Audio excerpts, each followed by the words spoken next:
Suspense.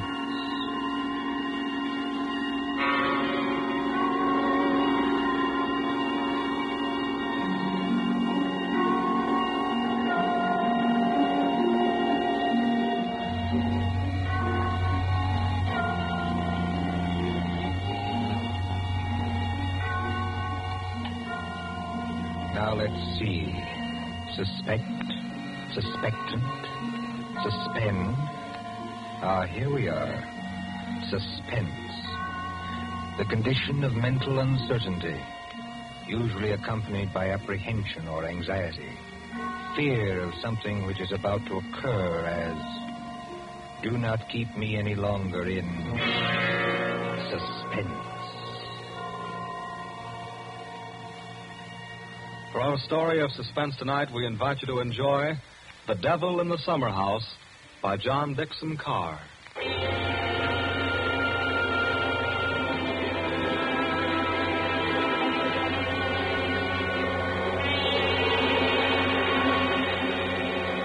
Somewhere along the Hudson, perhaps not far from Tarrytown, there is a modest house in its own grounds.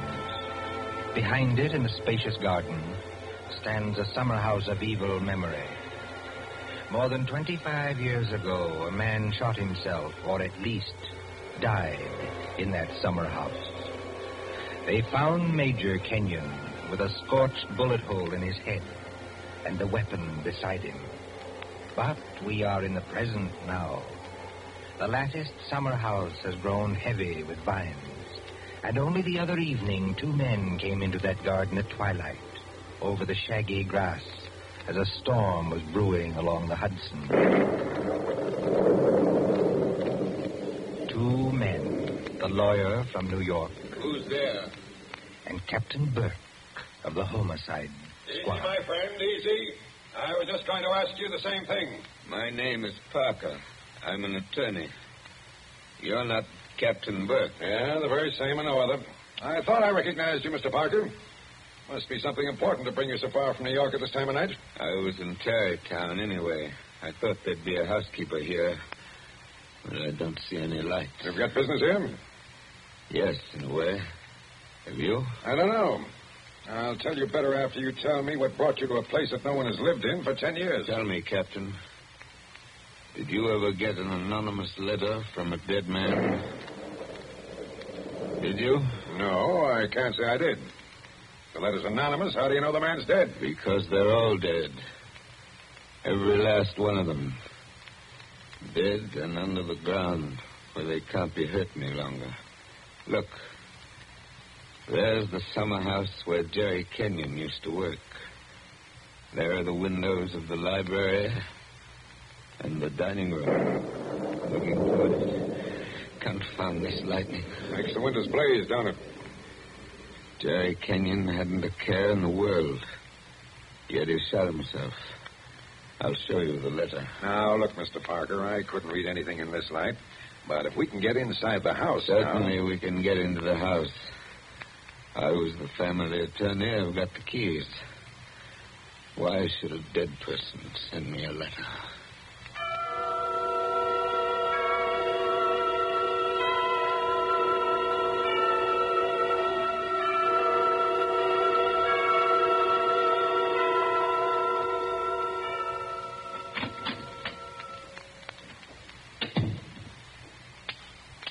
No lights working, eh? But you got a flashlight, I see. Came here prepared for anything, eh? This is the library. There were always candles on the mantel. Yes, there they are. Have you a match, Captain? Yes, I'll light them. That's better. Same old heavy furniture. Same old thick carpet. Same old globe map. Now, Mr. Parker, this letter that you were talking about. Yeah. Read it. Hey, wait a minute. This thing is dated November 2nd, 1918. That's right, and be careful of that paper. You see how old it is?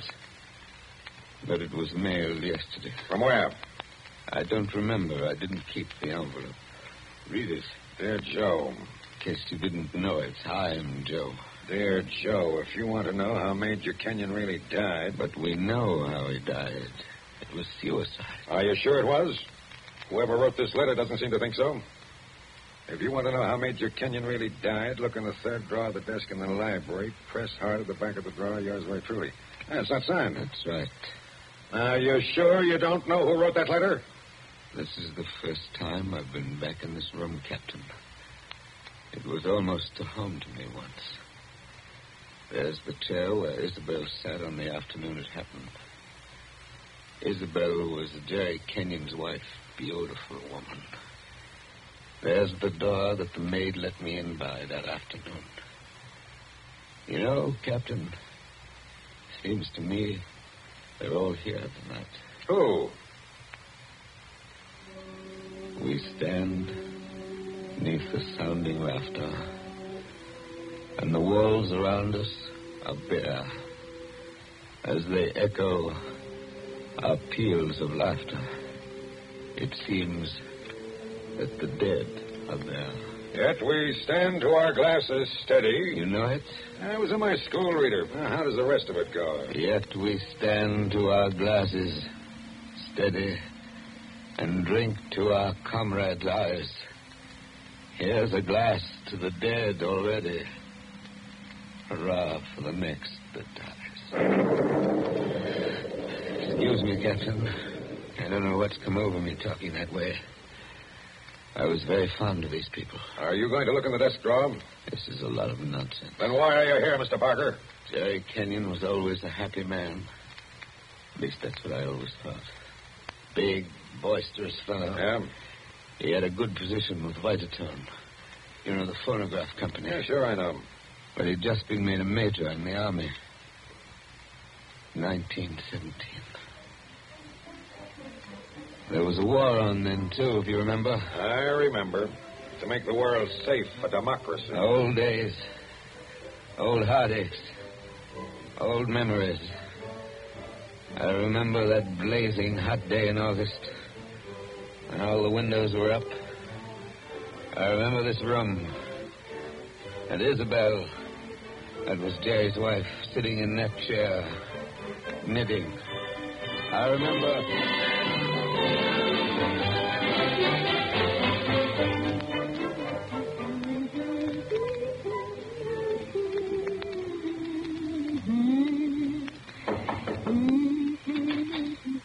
Oh, yes, Kitty. What is it? There's a man to see you, Miss Kenyon. He says his name's Parker. Yes, I'm expecting him.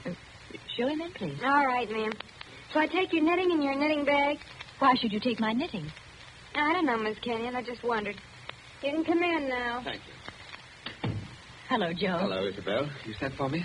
Joe, I must apologize for Kitty. Servants are getting to be a problem nowadays. She looks pretty enough to get along. Oh, Kitty's got large ideas. She wants to go on the stage, if you please, and do imitations, like Miss Draper. She only knew how hard it was acting all your life. Isabel, you've been crying. I have not. At least... Is that why you sent for me? I've missed you. You haven't been here in over a week, Joe. I had an idea Jerry was getting a little tired of having me around this house. Oh, no, Joe. Why, Jerry... Yes, what about Jerry? I wish I knew, Joe. That's why I wanted you here. Where is he, by the way? I want to say goodbye to him before he leaves. He's probably out in the summer house where he works with all those papers. He's got a lot of work to catch up with. He's going overseas tomorrow. Yes, I know. He's out there. He's been out there all day. His last day here. I've been alone. That sounded like a shot. Yes, it was a shot, Joe, No, dear. doesn't seem to worry you. It's only Paul, Jerry's brother, Paul. Oh, thought you'd gotten him off your hands for good. Jerry asked him out. He got here 2 nights ago. That doesn't make it any easier for you, does it? Oh, I don't mind. Jerry's fixed him up with a pistol range in the cellar. Paul's a terribly bad shot. Not like the rest of us. You don't seem to like it, Joe. Shall I have Kitty go down and tell him? No, it's bearable. As long as he keeps away. Poor Joe. But, about Jerry, who is it this time? Joe, Jerry's been home 5 days on leave from camp. Well, never mind what camp. But he spent 4 evenings of those 5 with that Fisk woman. Diane Fisk? The redhead with all the money? Oh, she got money? Well, She must have some attraction then. Please understand me, Joe. It's not that I'm jealous any longer. It's just no, that of course not. Jerry goes his way and I go mine. I may not be without admirers myself, if it comes to that. You've no idea how true that is, Isabel. No, I was thinking about Jerry. He may not always be lucky. He may meet some girl who's not as broad-minded as I am. And then when he gives her the go-by... Paul must be getting really furious down in that cell. He's not hitting He anything. must be using a lot of ammunition. Now, your trouble, Joe, is that you're too much of a gentleman. And if you really want to see Jerry, there he is now. Where? Just standing in the door of the summer house. Look out the window. It's finally bright out there. Doesn't he look noble in his new uniform? Sam Brown belt and revolver and everything.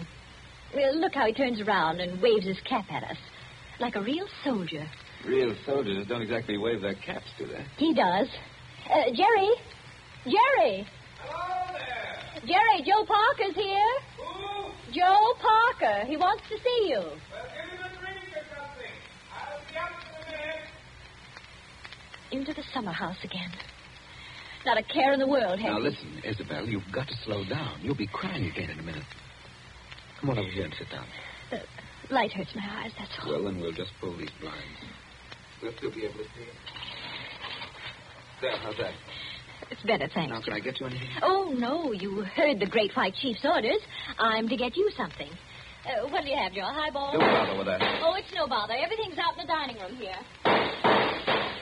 The Iceman didn't deliver today of all days, so I'm afraid I can't give you any ice. I read in the paper yesterday that we're likely to have automatic ice boxes any day now. Things that freeze ice by electricity or something. Do you believe that, Joe? I doubt it. Listen, Isabel. Here you are.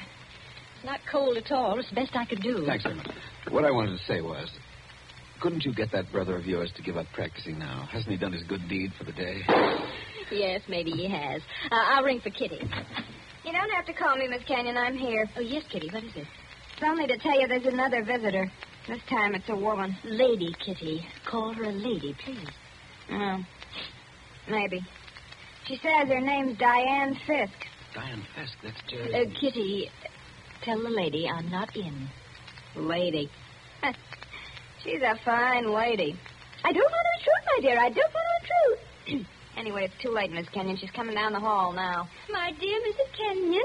How do you do, Diane? This is a friend of ours, Miss Fisk, Miss Parker. Now, I don't want to intrude, really. I don't. I wouldn't have intruded for worlds, especially on a day like this. Isn't it awful? But your husband simply insisted, my dear Mrs. Kenyon. He simply wouldn't take no for an answer. I'm sure he wouldn't. Do you know what he's brought from his office as a surprise? No. A phonograph recording machine. And he's going to let us use it. So that we can all hear ourselves talk twice. How nice. Heaven's name, can't somebody stop that firing? Don't fly off the handle. Take it easy now. Kitty. Yes, ma'am. Would you please go down the cellar and tell Mr. Kenyon's brother he's driving us all crazy. Tell him to stop. Yes, ma'am. My dear Mrs. Kenyon, I do hope I haven't offended you in any way. I know I'm a silly little chatterbox. They say people who have red hair often are. Because at your age, you must find the heat very trying. Don't you think we'd all better sit down? I was very much interested in what Miss Fisk said about a phonograph recording machine. Mrs. Kenyon was just talking about a machine to make ice. Yes. Isn't science wonderful? But I do think it was mean of Major Kenyon to invite me out here and then go and fall asleep in the summer house. Oh. Did you say fall asleep? Yes, of course. How did you know? Well, I came up the back way and I saw him in the summer house with his head forward on the table, taking a nice little snooze. That's very queer. Of course, you couldn't see much except in the bright light of the door, but I think I saw him there. I didn't disturb him, naturally. But I think I'd better disturb him. Oh, now, please don't trouble on my account. The fact is, my dear, I don't altogether trust myself in this room. A woman of my age has to conserve her strength, you know. So if you'll just excuse me. Well, of course, if you... Oh, dear, I just can't think what I'm always saying because I have the best intentions in the world, Mr. Barker. But, Parker. Oh, yes, Parker, but I do somehow manage to offend people being so dependent and everything. Except the men, of course. I couldn't offend you, Mr. Parker. Now, could I? Madam, I'm not sure. Well, of course, the person I really came to see was Paul, Mr. Kenyon's brother. He's a little young, of course, but he's joining up next month, and I think we should all do our bit, don't you? He has such a pleasant personality. I think he likes me. Why, if he walked in at that door this minute... Now, how am I ever going to get any place? Someone's always interrupting my revolver practice just when I'm getting to the point where I can... Oh. Why, Paul... Good Lord, are you here again? You're a very untidy object, Paul. Well, it's pretty untidy in this cellar. And dirty. I've got cockroaches on me, so keep away. Did you have a good day's shooting? Swell. One of the best. Hit the target? On the only shot that mattered, I hit the target dead center. That sounded like Isabel. I think it was Isabel. Why have you got those blinds down? Get them up. What is it? What's wrong with you? What are you looking at through that window?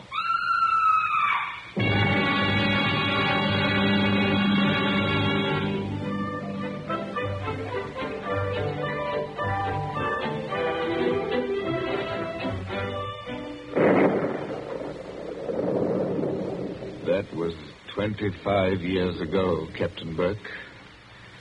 We found Jerry Kenyon lying across the table in the summer house. He'd shot himself through the head with his own revolver from the holster. It was lying on the floor beside him. Shadows, all right. I see. When Isabel found him, he'd been dead about half an hour. The doctors proved that, did they? Yes, that shot had been fired against his head. The front of his uniform cap was powder burned where the bullet entered. There's no doubt about that. None at all. We never noticed the real shot Because that young lad was shooting off guns like a maniac in the cellar. Precisely. Now they're all dead. By accident, illness, they're all gone. Isabel Kenyon died less than a year afterwards. I think she died just because she was so fond of Jerry. I suppose you've guessed my little secret. Oh, I think I can sort of read between the lines. You were in love with Isabel Kenyon, weren't you? Yes. Well, these things happen. I never let her see it, you understand? Women know, pretty generally. So, they're gone. The youngest of them. And I'm left alone with old tunes, old ghosts, wondering why the fellow ever killed himself. Why? Why? And this morning, out of a clear sky, I get a letter saying, if you want to know how Major Kenyon really died, look in the third drawer of the desk in the library. But I tell you, we know how he died. Well, aren't you going to do it? Naturally. I've got a key somewhere here that fits the drawer. Now, listen, Mr. Parker. In my father's country, in Ireland, they got a saying that when a man's going to commit suicide... I thought of doing that, too. Then the devil comes in and takes him by the hand and talks to him. They say you can see the devil as plain as I see you, just before you pull the trigger. The devil must have been in the summer house that afternoon, then. Oh, no, he wasn't. What do you mean? Major Kenyon didn't kill himself. He was murdered. My dear Captain Burke, the police covered all that at the time. Everybody had an alibi. They did they? Well, think of what I've told you. Isabel and I were together all the time. Paul, her brother, was shooting off guns in the cellar. Yeah? Diane Fisk. Yeah, what about her? Her chauffeur who drove her there swore he saw her walk straight up to the place. She passed the summer house, but didn't stop there. Well, that checks. Even Kitty the maid could prove she'd never stirred out of the house until just a minute or so before Isabel went herself. Oh, and why did the maid have to leave the house at all? She was taking Jerry the black coffee he drank every afternoon. He'd already been dead half an hour then. And that, my dear Captain, disposes of everybody. Well, now listen, Mr. Parker. You're a good guy, and I'm not going to hold out on you any longer. You see, I say Major Kenyon was murdered because I know he was murdered. By an outsider? By one of the people in the house. That's impossible. Is it? Well, why don't you open that desk drawer and see? What time is it? It's 7:45. 8:45, and I haven't got much time. For what? Holy St. Patrick, will you open that drawer? If it's waited 25 years, my friend, it can wait a minute more. I've got the key somewhere in this bunch of keys. Everything the same. Paul never altered what he inherited. Same old desk, same old phonograph, same old... I think this is the key. Yeah, it opens. There's nothing here except 1 or 2 old newspapers. Everything very dirty. The letter says to press hard at the back. Now, have you tried that? Doesn't seem to. Yes, by George, it does work. Well? There seems to be a movable back on a hinge. Well, what's inside? Some sort of flat brown paper parcel sealed with wax. And about as dirty as it can get. Open it, man. Open it. I'm going to. It's a phonograph record. There's a plain white label. Something on it written in pencil. I don't see too well nowadays without my glasses. Oh, here, give it to me. I'll read it to you. Go on. A record of how I killed Jerry Kenyon. Say, don't you get it, Mr. Parker? This is the real goods. The murderer's going to tell us his own story 25 years later. Be careful. Whatever you do, don't drop it. You seem to be interested enough now. I don't say I'm not interested. I say I can't believe it. You know, when you were talking about the dead coming back and that kind of thing, you sure started giving me goose pimples. But that's just what it is, a dead person. Now, there's the phonograph. Put that record on. Let's hear what the ghost says. Any of them could have made the record, of course. The apparatus was all here. Don't just stand there by the phonograph. Won't it work? Yes, it works. Is it wound up? Yes, it's wound up. Here goes. Now, look, Mr. Parker. Whose voice do you think it's going to be? I don't know. Now, I want to warn you. The voice you're going to hear from there... Please, be quiet. Listen. I've started it up. Well, speak up. Who killed Jerry Kenyon? I killed him, Joe, dear. Isabel. I'm sorry about it, Joe, but I had to have you for an alibi. And you were so terribly easy to It's fool. only a phonograph record, man. Don't look at it as if it was alive. You said you and I were always together, Joe, but that wasn't quite true. I left you to go into the dining room and mix a highball, remember? Yes. And I was carrying my big knitting bag. Remember that, too? And there was something else in it besides knitting. I'm an awfully good revolver shot, Joe. I told you we were all good except Paul. And the back windows of the dining room faced the same way as the back windows of the library. Thank you, Isabel. Thank you. Jerry was in the summer house. I made a sign to him from the window, and he came to the door there. In bright sunlight, 50 feet away. True again, Isabel. True Joe, again. don't you know what August heat is in a wooden summer house? Didn't anybody see that no man would be wearing a cap inside on a day like that? Jerry had taken his cap off before he went into the summer house. We saw him do it. He was bareheaded when he came to the door. So I lifted the revolver and shot him through the head. Then I dropped the gun back in my knitting bag and went back into the library with your drink. Isabel. Don't talk back to the thing, There man. was You'll drive me something else screwy. in my knitting bag, too. I had to use it. It was a duplicate of Jerry's army camp with a powder-burned hole already fired through it in the place I wanted. Very clever of you, Isabel. So I've been the goat for 25 years. I waited for some time and then slipped out to find the body. I fitted the new cap over Jerry's head in place where it ought to go. I put the old cap in my knitting bag. I took his revolver out of the holster and kept it. The gun that I used, I dropped on the floor beside him. So I proved it was suicide. You see? You proved it to me. Joe, listen, I'm very sick. They tell me I'm going to die. You are dead. Joe, I'm afraid.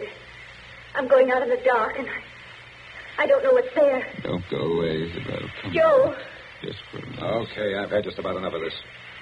Joe, I want you to tell everybody about it. I want you to tell them how a poor, crazy woman couldn't stand that man any longer, and how... It's cut off, and it's going to stay cut off. Thank you. I've heard about enough, too. But you can't arrest her now, my friend. You can't arrest her now. After hearing that, I'm not going to arrest anybody. Tell me, Captain. Did you know what was on the record? No. That's why I had to hear it. I knew about it, but I wasn't sure what it had to say. But so help me, I never guessed how hard it would hit you. Man, don't you get it even yet? Yes, I get it. Oh, no, you don't. You don't see anything. That was how the fake suicide was managed, yes. That's just how it was all done, bar one or two little things. Only... Only what? Only it wasn't Isabel Kenyon who committed the murder. Did I hear you correctly? You did? This is another one of your little jokes, I imagined. Can't you let me alone? Have you some kind of personal spite against me? What did I ever do? You're going to hear the real truth now if I have to hold you down in that chair. I know Mrs. Kenyon didn't kill her husband because I've just come from talking to the real murderer up the river. But they're all dead. Oh, no, they're not. And I haven't got much time either. That clock's just going to strike 8. What's the time got to do with Good it? deal if you'll follow me. Mrs. Kenyon died less than a year after her husband, didn't she? Yes. But it wasn't Mrs. Kenyon's voice you just heard on that record. What? I'm telling you, the real murderer hated her. Hated her like poison and wanted her blamed for the crime. When Mrs. Kenyon died, the real murderer wrote a letter. Well? But she never mailed that letter. She made a lying record of Isabel Kenyon's voice as evidence. Now you figure it out for yourself. Who was pretty enough to take Major Kenyon's eye and strike back like fury when she got thrown over?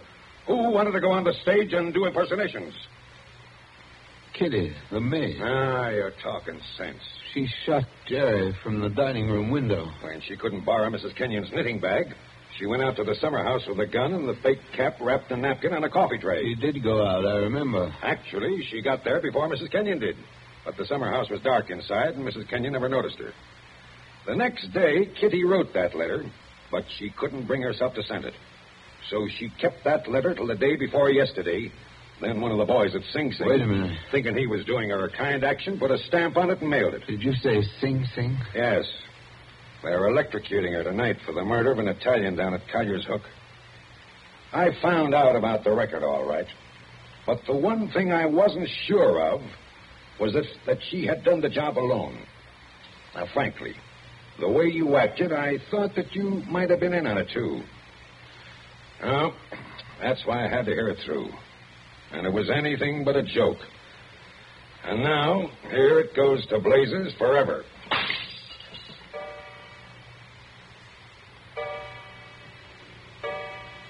Eight o'clock. Now she's dead.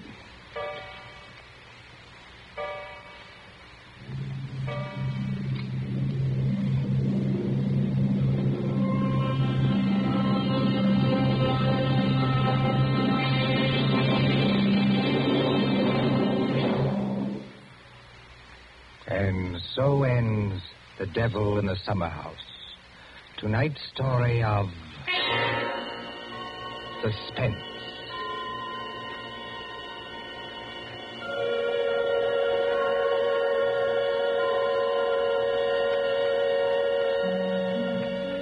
The part of Mr. Parker was played by Martin Gable.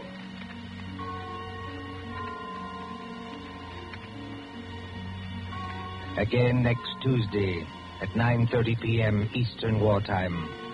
A story dedicated to the thrill of the nighttime, the hushed voice and the prowling step. Another adventure in suspense. William Spear, the producer, John Dietz, the director, and John Dixon Carr, the author, are collaborators on Suspense. This is the Columbia Broadcasting System.